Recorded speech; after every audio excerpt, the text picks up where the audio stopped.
গ্রাম যেন নয়, এ যেন এক স্বপ্নের রাজ্য। স্বপ্নের রাজ্য বলার কারণ হলো, আমি এখন রয়েছি বকশীগঞ্জ থানার লিলিখিয়া উপজেলার কুশলনগরে। এই গ্রামের যে মনোরম দৃশ্য, সেটা আসলেই একেবারে অসাধারণ। এর প্রশংসা করে বলে শেষ করা যাবে না। গ্রামের ভিতর দিয়ে বয়ে গেছে নদী। নদীর নাম দশহানি নদী। বেশিরভাগ ফসলের জমি নদীর ওই পারে হওয়ার কারণে এলাকার সবাই মিলে নদী পারাপারের জন্য একটি নৌকার ব্যবস্থা করেছে, যা 24 ঘন্টা সবার জন্য উন্মুক্ত।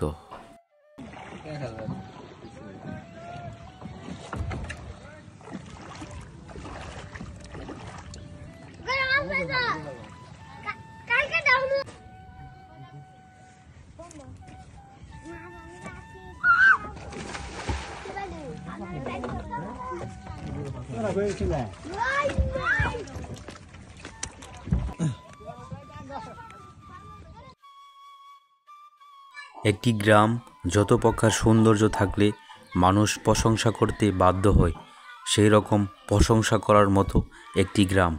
আপনি এই গ্রামে আসলে এই গ্রামের মনোরম দৃশ্য, প্রাকৃতিক সৌন্দর্য দেখে আপনার মন ভরতে বাধ্য হবে।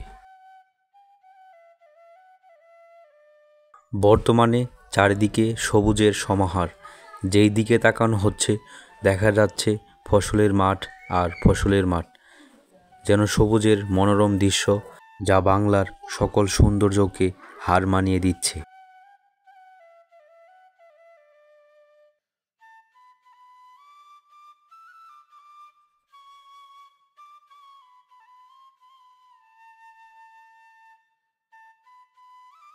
কাদের মনে করো, তুমগর যে এলাকাটা, মনে করো একটা নদী আর একটা হইলো খাল, না?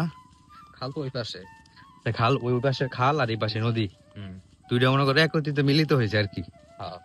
তো মিলিত হইলো, মনে করো আমি মনে করো কাজে মাঝে মাঝে কিন্তু আসি না তুমি এলাকার। আসো হ, কিসের জন্য আসো? মানে এলাকার যে একটা সুন্দর প্রাকৃতিক যে মনোরম দৃশ্য, বিশেষ করে চরাঞ্চলে বেশিরভাগ কিন্তু ফসল আবাদ হবে বেশিরভাগ। মানে আমার কাছে মনে করো অনেক মানে ধারণার বাইরে ভালো লাগে। নদীর মধ্যে গোসল করে যাচ্ছে, নৌকা পার হওয়া, এই ব্যাপারটা সব মিলে কিন্তু আমার কাছে অনেক ভালো লাগে। মানে তুমি যে এলাকায় থাকো, এনে তুমি জন্মগ্রহণ করছো, মানে ব্যক্তিগত ভাবে তোমার কিরকম লাগে এই জায়গাগুলো? তুলনাই হয় না।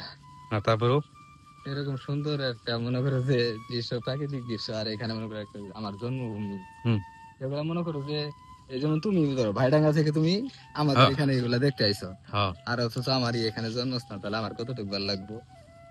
আর আমার মনে করো যে রাইতে কি দিনে নদীর পারে এইদিকেই বসে থাকা। তোমার যদি জন্ম নাম করে দিকে হইতো, হওয়ার পরে মনে করো তুমি এনে আসছো ঘুরতে, তাহলে ওই সময় কি তুমি এই জায়গা আর ওই জায়গার মধ্যে পার্থক্য খুঁজি, মানে আফসোস করতে কোনটা নিয়ে? আফসোস এই যে এগুলা জায়গা নিয়ে করতাম, মানে এই জায়গা নিয়ে আফসোস, তোমাদের এলাকার যে সৌন্দর্য গুলা। ঠিক আছে, তোমাদের এলাকা আসলে অনেক সুন্দর। এটা নদী মাতৃক দেশগুলা মনে করো যে নদী আসলে ভাঙা গড়া এটাই নদী, কিন্তু তারপরেও ভাল লাগে। যেমন কাম করে দিকে ধরো এই যে নদীর এই পারে যে মানুষগুলো আইছে, এগুলা মনে করো যে অনেকবারই কিন্তু ভেঙে গেছে গা। কিছু লোক এদিকে আইছে, কিছু লোক আবার এইবার আই নাই, ওইদিকে জায়গা ছিল ওইদিকে বাড়ি করছে। আর যাদের মনে করো যে এরকম জায়গা জমি নাই, তারা নদীর এই পারে আইছে। কিন্তু তারপরে মনে করো যে সব দিক দিয়েই শান্তিতে সুখে আছে, কারণ ওরা এদিকে মনে করো যে আরো আবাদ ফসল করতেছে, জমি আছে।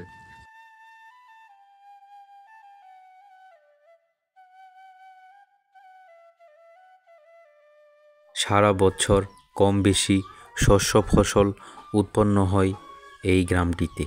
বর্ষার সময় যখন বন্যার পানিতে চারিদিকে প্লাবিত হয়, তখন এলাকার সবাই মিলে নৌকা নিয়ে বের হয় মাছ ধরতে। বন্যার সময় এই নদীতে প্রচুর পরিমাণে মাছ হয়। যেহেতু এটি একটি ছোট্ট নদী, তাই বন্যার সময় অনেক বড় বড় মাছ ধরা পড়ে।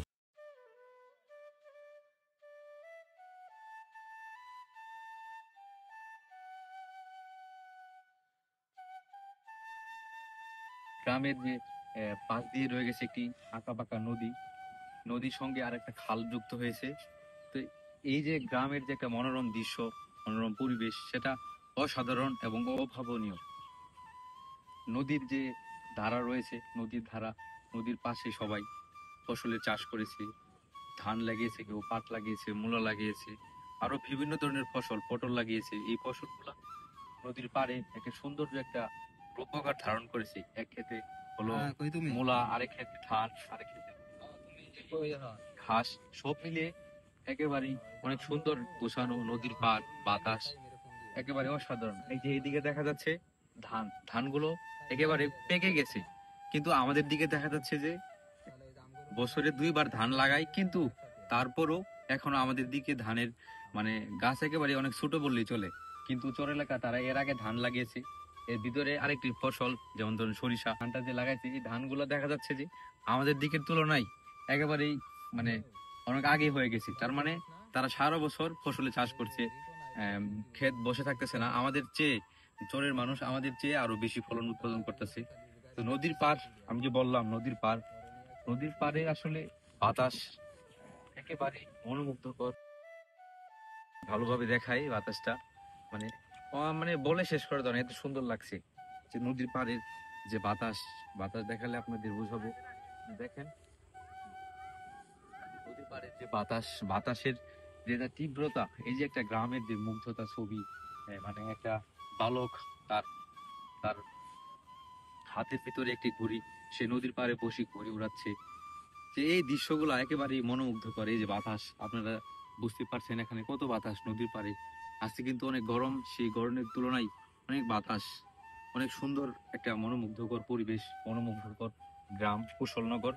আপনারা চাইলে আসতে পারেন। অনেক সময় বাড়িতে বসে থাকেন, অযথা মন ভালো নয়, তাই সেই ক্ষেত্রে চলে আসুন এই কুশলনগরে, লিরিখা ইউনিয়নের কুশলনগর গ্রাম, সেটা টানা ব্রিজ থেকে এই নতুন বাজার থেকে 5 টাকা ভাড়া আর কি। এই জায়গাটা একেবারেই মনোমুগ্ধকর, আপনারা এসে ঘুরে যান, সবাই মিলে অনেক ভালো লাগে। নদীর পাড়ে বাতাস, তারপর প্রাকৃতিক সৌন্দর্য, দৃশ্য, মনোরম পরিবেশ সব মিলিয়ে অসাধারণ। নদীর পাড়ে গরু গরু মহিষ পার হচ্ছে, তারপরে ঘোড়া ঘাস খাচ্ছে। তো এরকম যে দৃশ্য, নদীর আশেপাশে মানুষজন খুব কম, যার মধ্যে কেউ কেউ বীজ দিচ্ছে, সার দিচ্ছে, অনেকেই আছে এখন কাজ শেষে বাড়িতে যাচ্ছে। সব মিলিয়ে যে এই গ্রামের যে মনোরম দৃশ্য, সেটা একেবারে অসাধারণ। চাইলে আপনারাও আসতে পারেন, এই কুশলনগরে এসে ঘুরে যেতে পারেন, দেখতে পারেন এই গ্রামের যে কত সৌন্দর্য।